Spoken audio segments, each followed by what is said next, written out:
जिसे नुकसान उठाना नहीं आता उसे नहीं मालूम फ़ायदा किसको कहते हैं, उसे नहीं मालूम। तरबियत सिखाती है कि जितना दामन है बस उसी में जिंदा रहना सीखो। जितना दामन है, कम है तो कम और ज़्यादा है तो ज़्यादा। आसान तरीन तरीक़ा है बुज़दिल आदमी का अपने आप को बचा लेने का कि अपनी गलतियों को जमा करके दूसरों के दामन में डाला है। हौसला इस बात का है कि गलती हो गई थी, पता चल गया कि गलती हुई थी, तो गलती दुरुस्त कर लीजिए। जिसके साथ ज़्यादती हुई थी उससे जाके बहुत नेक नियति से माफ़ी मांग लीजिए। मैंने अभी तक ऐसे इंसान बहुत कम देखे हैं जिनसे आपने नेक नियति से माफ़ी मांगी हो और उन्होंने आपको गले न लगा लिया। ज़िंदगी से मोहब्बत करने के लिए तरबियत चाहिए, और तरबियत उस चीज़ का नाम है जब आप अपने आप से उठ के ज़िंदा रहना सीखते हैं। अगर आप शिरकत करना जानते हैं और शरीक करना जानते हैं। हमने क्या किया कि अब मैं और आप बैठे हैं ना यहाँ, मैं आपसे बहुत पहले से बैठी हूँ और बड़े बड़े फ़लसफ़े हमने आज झाड़ दिए हैं, कोई बचा नहीं है बात, मगर अब हम आपस में बात नहीं करते। मुकालमा ख़त्म हो गया हमारे दरमियान से। कितनी बातें तो मुकालमे ही में तय हो जाती थी। कोई खफा होता था तो उससे जाके पूछते थे कि क्यों खफा हो, वो थोड़ी देर तो नहीं बताते थे और नाराज़ होते थे। अगर आप उनसे बहुत रसान ठंडे दिल से पूछते थे कि नहीं जी चाहता है, बताइए हमसे क्या गलती हुई, आप क्यों खफा हैं, और अगर आपको अपनी गलती पता चल जाती, दुरुस्ती उसी दिन शुरू हो जाती है जिस दिन आप अपनी गलती को तस्लीम कर लेते हैं, वरना दुरुस्ती नहीं होती। दुरुस्ती का प्रोजेक्ट नहीं है। अब वो व्हाट्सएप पे माफ़ी तलाफ़ी एक इमोजी पे हो जाती है। आने जाने की सहूलत हो गई। और मैं लॉर्ड मैकॉले की बहुत ममनून हूँ। एक ऐसा अच्छा लफ्ज़ हमें सिखा गए, किसी की इज्जत ले लीजिए, सॉरी।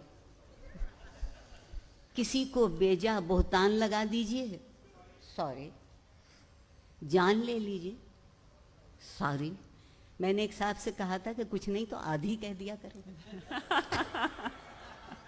जी, आप ये कहिए कि मैं बहुत साफ बात करता हूँ या करती हूँ और किसी का दिल दुखा दीजिए। बहुत उम्दा है। जिस शहर में रहती हूँ लाहौर उसका नाम है, और जब मैं उस शहर में पल बढ़ रही थी तो लोगों का एक तसव्वुर था ज़िंदगी के मुतालिक कि हमारे पड़ोसी बहुत अच्छे लोग हैं, इनके घर में किताबें बहुत हैं।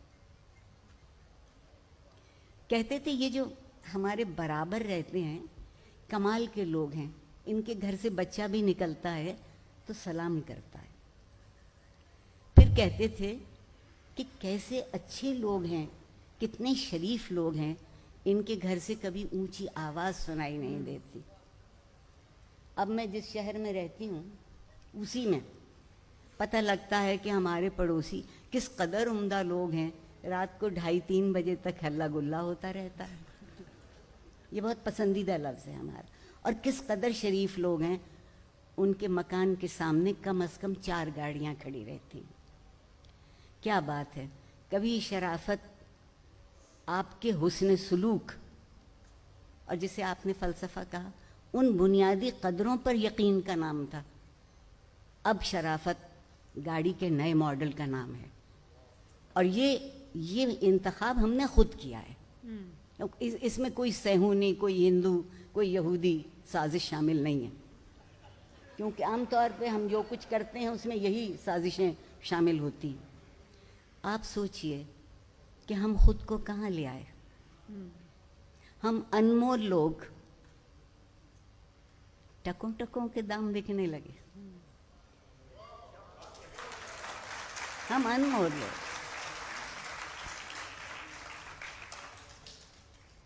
आपसे जब मैंने ये पहले पूछा कि आप कोई ख़ास बात करना चाहेंगी जब हम ये गप लगाएंगे आज के सेशन में, तो आरफा आपा ने कहा कि हाँ, मैं तालीम और तरबियत के बारे में बात करना चाहती हूँ कि मेरे दिल के बेहद करीब है। तालीम को सुनकर तो सवाए डिग्री के और वो जाली डिग्री के और तो कुछ भी जहन में नहीं आता। बहुत अच्छा किया, मुझे रुस्वा करने को यही सवाल काफी है। तालीम, मैं बहुत संजीदगी से बात कह रही हूँ जितनी मेरी समझ में आता है। तालीम मेरे ख्याल में रास्ता है।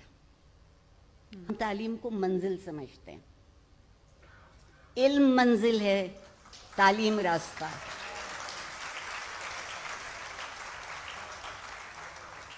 और उस रास्ते को जो चीज़ रोशन करती है, आपको ठोकर लगने से बचा लेती है, आपको बने बनाए मेयार से इधर उधर होने से महफूज कर लेती है, वो चीज़ तरबियत है।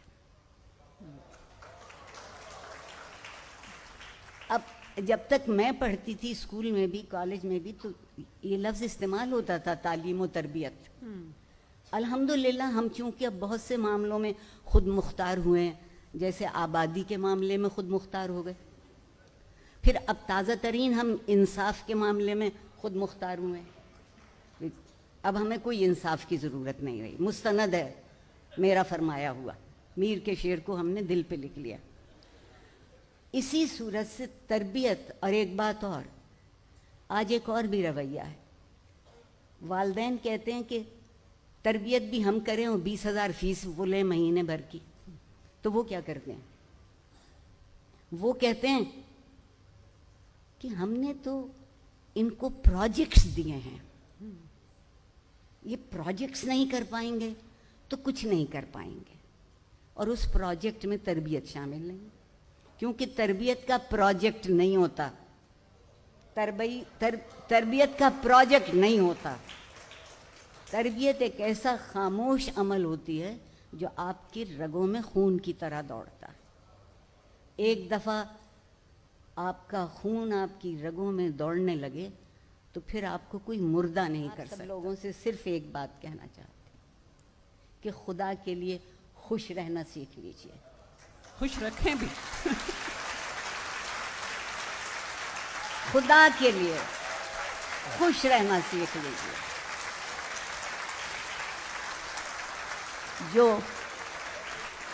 जो खुश होता है वो मुतमईन होता है, जो मुतमईन होता है वो अमल करता है, जो अमल करता है वो बामुराद होता है, और जो बामुराद होता है वो सुरखरू होता है। बहुत शुक्रिया।